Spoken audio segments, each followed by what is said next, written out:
Hi, I'm Sanjeev Adhikari, CIM student number CIM 5286.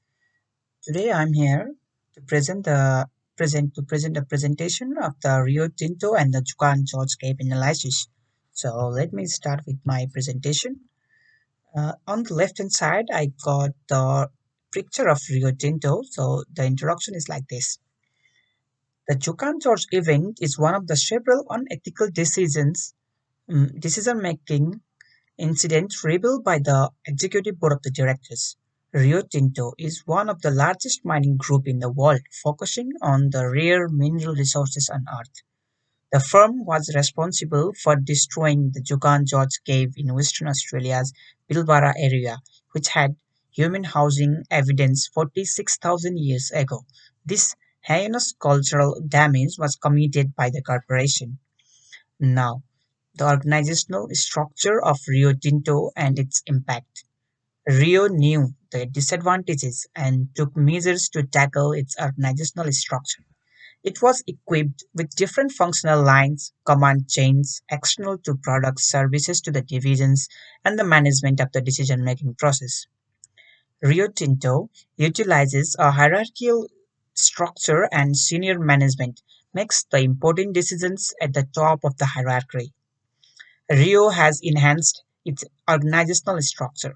From 2nd July 2016, alignment between the group assets and the business plan was implemented to enhance the efficiency and optimize performance of Rio Tinto's product group produce. The board's review of the demolition of the rock shelters in Juukan Gorge in August shows that portions of the company lacks connection with the structures of the company, decision-making, openness, and profound commitment to traditional owners. Their method and process were similarly inflexible. Their resources were limited. The difficulty escalated into unsolved problems.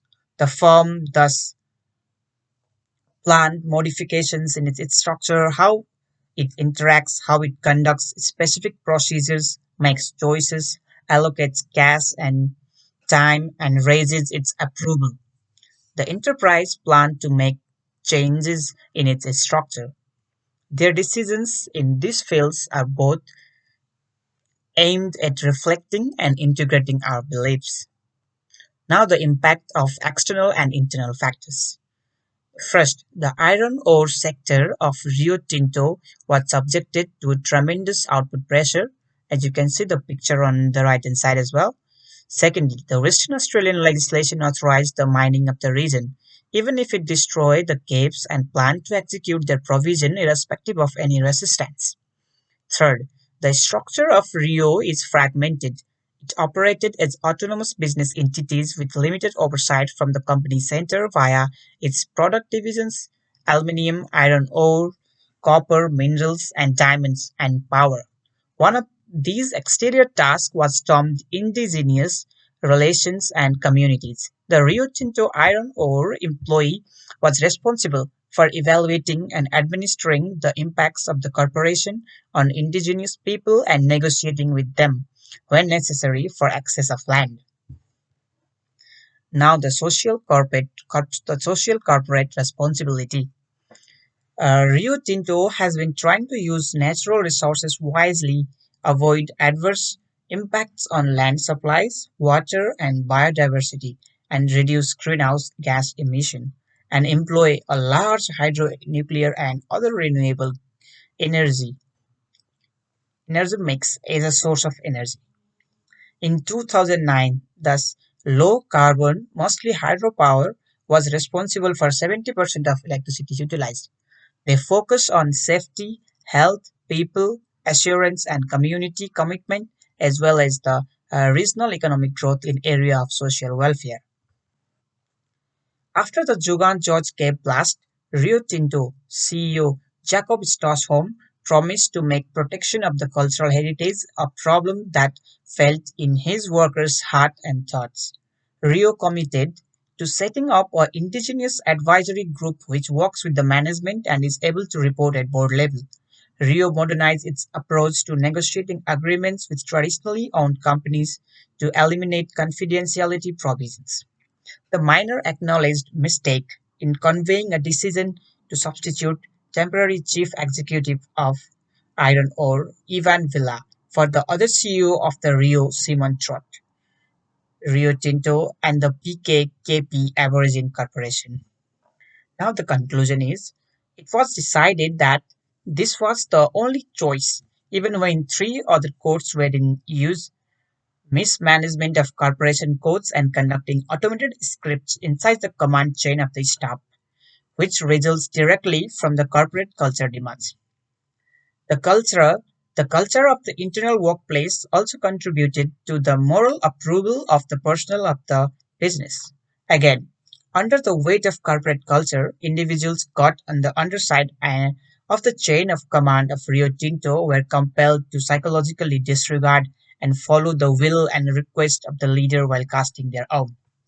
Finally, the uneven distribution of authority inside the firm resulted in its decision.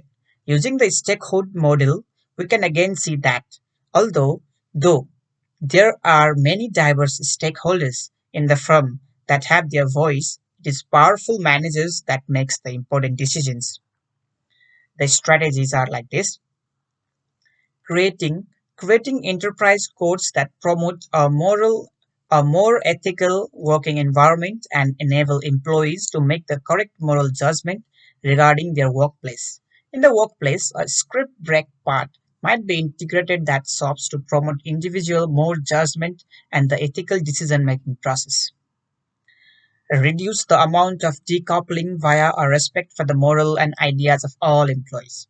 This may be done by making the departments and the ethics of managers more personally and culturally involved in organizations and teams. With an independent presence in the board, the key corporate decisions may be reviewed and analyzed. To increase the presence of the corporate governance board in order to avoid the company's moral mistakes in the future, stress stress both the moral and immoral consequences of the company's decision, invest more time, effort, and involvement in the company's public relations sector as a way of prevention of public response in future situations like this. Below, I've got all the references from what I've got. Thank you so much.